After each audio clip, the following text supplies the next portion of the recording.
In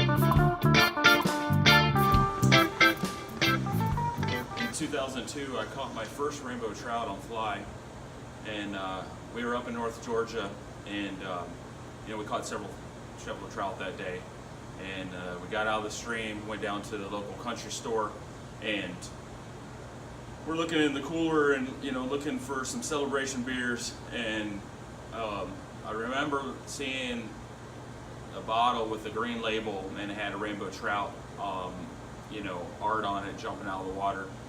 And I thought that's a sign. We got to grab those. I've never seen it before, and so we grabbed a couple 6-packs of those, and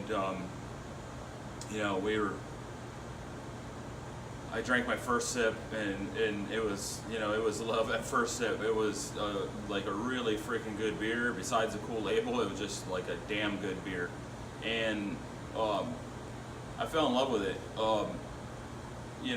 We left and grabbed like an extra case to take back to Florida, and took whatever we could. We started running some trips up there. I started spending a lot of time getting more into freshwater fly fishing for trout, and did trips into western North Carolina, North Georgia, and every time we were up in that area, we had to grab some Sweetwater beers, and we drank as much as we could while we were there, and smuggled back to Florida as much as we could for years and years of being up there. And I started looking more into the brewery and finding out who they were, and why they make a really good beer, but what's the story with the label and things like that. And the brewery was just some fishy dudes. They're really into fly fishing. They care about the water. They care about the trout. They care about conservation. And there was all kinds of stories of things they do, and events and conservation efforts. And the more I got to know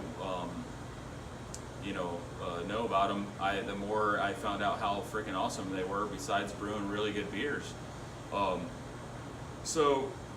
Years went by running trips and getting to know them more, and trying to make that connection, with them as much as possible.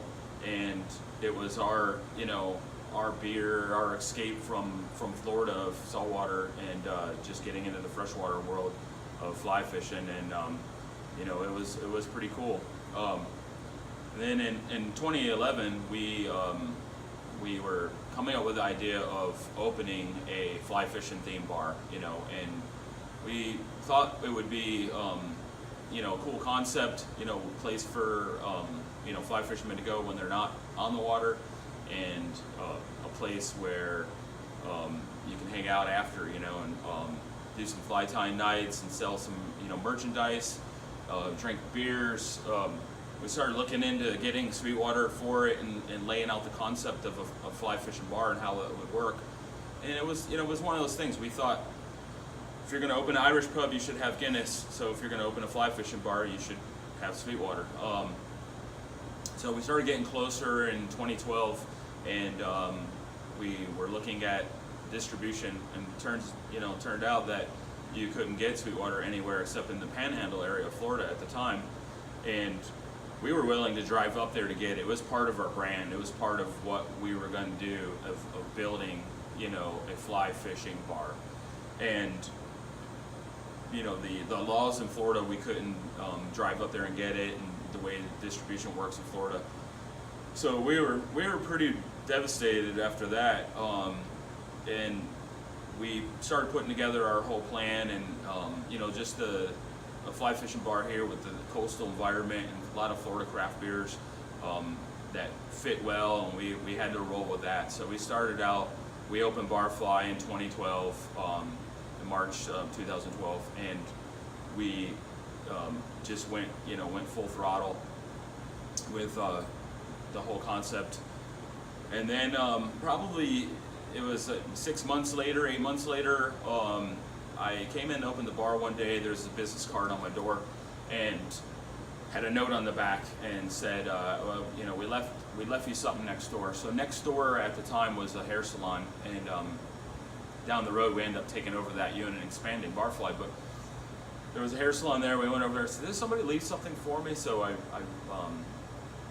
talked to them, and they had a 6-pack of beers, and I said, wow, that's really cool, this is real. And I looked at the business card, it was somebody from Sweetwater, and a cell phone number on there. So I called the number, and it was Dave and Freddie that came by from the brewery, and they were looking to launch Sweetwater finally in our area.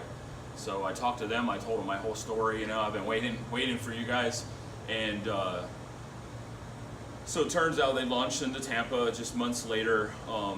I was actually, when we first got the first kegs in Barfly, I was actually in North Carolina on a trip at the time. And I remember on our return day, we drove straight through like 14 hours just to get to Barfly and have the first, Sweetwater beer on tap at Barfly. And it meant a lot to me. It was a big deal to me. We had been waiting for it for so long, so it was so exciting. And once that happened, it was full throttle. I mean, we did everything we wanted to do in the beginning, just the co-branding. We started tagging the official beer fly fishing. I felt like it was always that, and it meant a lot to us. It meant everything about what we are about and what our brand is about. And I spent a lot of time since getting to know some of the guys at the brewery and fly fishing with some of them, and going up there, and I make my visits when I'm up in the area and fish with some of those guys in North Georgia and North Carolina. And I love the area. And the brewery is just awesome. They brew some really, really badass beers, and we're super excited to just have Barfly, a part of it. And since then, we've just been really happy with it. And Barfly and Sweetwater and fly fishing live happily ever after.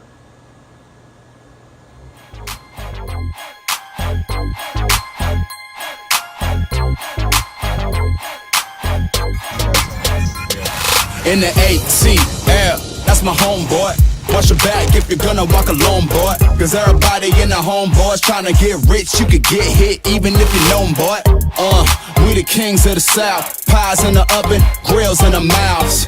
Count stacks is a usual norm. College Park, Bank Hill, where the hustle was born. So peace up and A-Town down. 4-4 living with the 808 sound. Nightlife popping, ain't nobody stopping. Cutting up a rug when the beat drop it.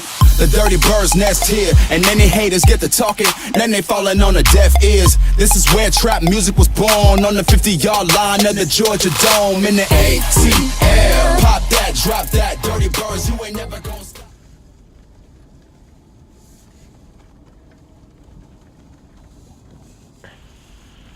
Chubby Chernobyl, baby. Video. That's all we're throwing. No tandem, no fucking dropper, no bullshit. Fuck that noise. We are gonna... And then we are going to skate it.